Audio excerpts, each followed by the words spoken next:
சென்னை பெருநகர வளர்ச்சிக் குழுமம் சார்பில் வடசென்னை வளர்ச்சி திட்டத்தின் கீழ் 11,81,00,000 ரூபாய் மதிப்பீட்டில் நவீன வசதிகளுடன் மேம்படுத்தப்பட்டுள்ள அம்பத்தூர் தொழிற்பேட்டை பேருந்து நிலையத்தை துணை முதலமைச்சர் உதயநிதி ஸ்டாலின் திறந்து வைத்து வருகிறார். அந்த காட்சிகளை நேரலையில் நாம் பார்த்து வருகிறோம். விவரங்களை செய்தியாளர் பாரி கார்த்திக் வழங்க நாம் கேட்கலாம். பாரி கார்த்திக், விவரங்கள். வணக்கம். பெருநகர வளர்ச்சி குழுமம் சார்பில் தமிழ்நாடு அரசின் சார்பில் பல்வேறு முன்னெடுப்புகள் தொடர்ச்சியாக நடைபெற்று வருகின்றன. அதன் அடிப்படையிலே சென்னை அம்பத்தூர் தொழிற்பேட்டை நிலையத்தில் பேருந்து நிலையத்தில் தற்போது பெருநகர வளர்ச்சி குழுமம் சார்பில் வடசென்னை வளர்ச்சி திட்டத்தின் கீழ் 11.81 கோடி ரூபாய் மதிப்பீட்டில் நவீன வசதியுடன் கூடிய மேம்படுத்தப்பட்ட அம்பத்தூர் தொழிற்பேட்டை பேருந்து நிலையத்தை தற்போது துணை முதலமைச்சர் அவர்கள் திறந்து வைக்கிறார்.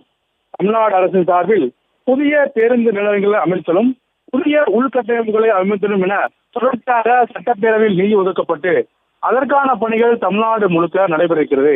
குறிப்பாக பொதுமக்களுடைய அந்த கோரிக்கையை ஏற்று அதிக போக்குவரத்து நெரிசல் உள்ள இந்த வடசென்னையில் இருக்கக்கூடிய அம்பத்தூர் பகுதியில் தொடர்ச்சியாக நிதிகள் ஒதுக்கப்பட்டு வடசென்னை வளர்ச்சியின் திட்டத்தின் கீழ் தற்போது 11.81 கோடி ரூபாய் மதிப்பீட்டில் புதிய நவீனப்படுத்தப்பட்ட தொழிற்பேட்டை போக்குவரத்து நிலையத்தை துணை முதலமைச்சர்கள் திறந்து வைக்கிறார்.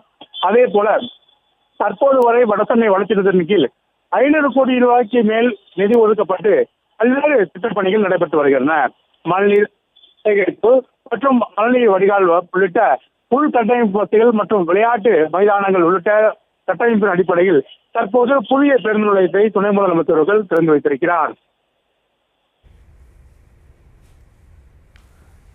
தற்போதைய விவரங்களுக்கு நன்றி பாரி கார்த்திக்.